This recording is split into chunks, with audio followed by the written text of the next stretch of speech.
In front of me is REDMI Pad 2, and today I would like to show you how you can delete Google Search bar from home screen.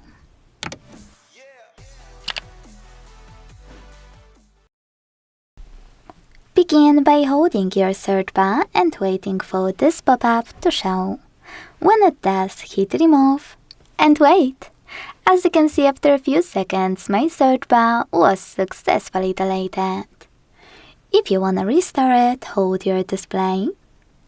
Click on Widgets at the bottom in the middle and scroll to look for Google app. Under it, you'll see Search Bar widget. Click on it and then hold it to place it wherever you wish to. When you're ready, click on Home button. Thanks so much for watching. If you enjoyed this video, leave a like, comment and subscribe. Bye!